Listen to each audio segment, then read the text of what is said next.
This week, my recipe revolves around Jerusalem artichokes, and here they are in their full knobbly beauty. So we start off by slicing them in half, and then on a baking tray, I'm going to add some form of animal fat and vegetable fat. So I've got butter and sunflower oil.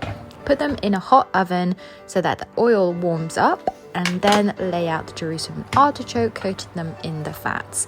Roast them until they're lovely and golden brown, and then I'm going to flip them over, and just to get them extra crispy and caramelized, I'm also going to mash them up either with a fork or I'm using a potato masher.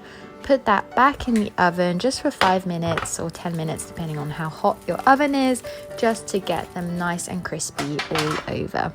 Then for the fun pairings to go with it and take these roasted artichokes to the next level. So I'm gonna make some crispy Parma ham, and nothing could be easier than this. Just lay them out either directly on your oven wire rack or on a little wire rack over a baking tray, and put them in the oven until they're golden brown all over, and leave them to cool, and they'll be snappy and crispy. So yummy. And that's going to be our little crunchy topping. But now for the sauce, I'm starting off with a flavor paste made of garlic, parsley, anchovies, salt, lemon juice, and some extra virgin olive oil. If you don't like anchovies, then swap it out for some Parmesan or Grana Padano cheese and blitz that until it's smooth. That's going to be our flavor. And then the base of the sauce is a homemade mayonnaise. If you've not done this before, it's easier than it sounds. It just takes a little bit of time and patience. So you want to start by splitting the egg in half, and then use the yolk with some Dijon mustard as your base. Then, because we're going to be whisking this bowl, it's good to stabilize it on top of a tea towel. Then whisk those ingredients together. Usually you'd season it here as well, but I'm adding my flavor paste later, so I've not done that step. And then the key is to emulsify some fat into this.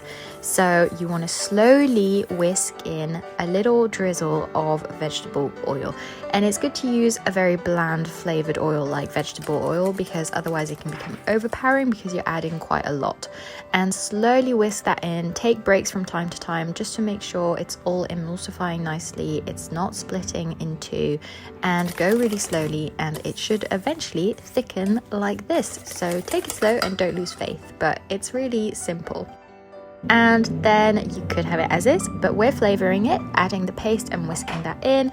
I'm adding it slowly, just again to avoid splitting, because there'll be some water in my paste just naturally from the parsley. So slowly whisk that in, and then for a bit of extra tang and lightness, I'm adding some natural yogurt.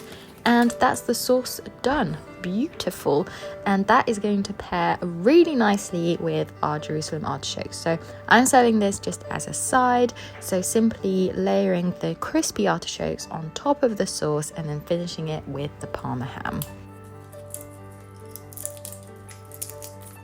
Alternatively, you could dress some salad leaves into the sauce and make it kind of like a funky new style Caesar, or you could serve it as a starter, but this is just stunning. So bon appétit!